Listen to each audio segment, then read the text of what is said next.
বিশ্বকাপের মহারণে আজ ফুটবল দুনিয়ায় এক মহাযুদ্ধে নামতে যাচ্ছে ব্রাজিল বনাম মরক্কো।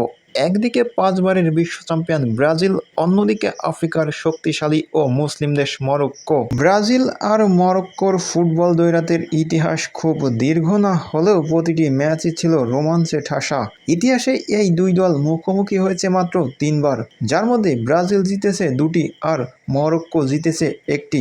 এই দুই দল এখন পর্যন্ত মুখোমুখি হয়েছে খুব কম বারই। 1997 সালে ব্রাজিল মরক্কোকে 2-0 গোলে হারায়। 1998 সালে বিশ্বকাপে ব্রাজিল মরক্কোকে 3-0 গোলে হারায়। 2023 সালে এসে ফিফা ফ্রেন্ডলি ম্যাচে মরক্কো ব্রাজিলকে 2-1 গোলে হারায়। ইতিহাসে এগিয়ে ব্রাজিল, কিন্তু শেষ ম্যাচে মরক্কো দেখিয়ে দিয়েছে তারা এখন আর আন্ডারডগ নয়। দুই দলের বর্তমান অবস্থা: ব্রাজিল পাঁচবারের বিশ্ব চ্যাম্পিয়ন, আক্রমণাত্মক, দ্রুত এবং টেকনিক্যাল ফুটবল, বড় ম্যাচের অভিজ্ঞতায় ভরপুর। অন্যদিকে মরক্কো 2022 বিশ্বকাপের সেমিফাইনালিস্ট, শক্তিশালী ডিফেন্স আর ডিসিপ্লিন টিমওয়ার্ক, বড় দলকে হারানোর আত্মবিশ্বাস।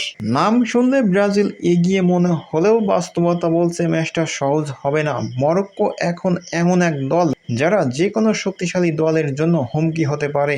ব্রাজিলের আক্রমণ বনাম মরক্কোর ডিফেন্স, এই দুয়ের লড়াইয়ে নির্ধারণ করবে ম্যাচের ভাগ্য। কে জিতবে আজ? ফুটবল ইতিহাস বলছে ব্রাজিল এগিয়ে, কিন্তু বর্তমান ফর্ম আর মরক্কোর লড়াইয়ের মানসিকতা বলছে এটা হতে পারে একেবারেই শেষ মুহূর্ত পর্যন্ত অনিশ্চিত ম্যাচ।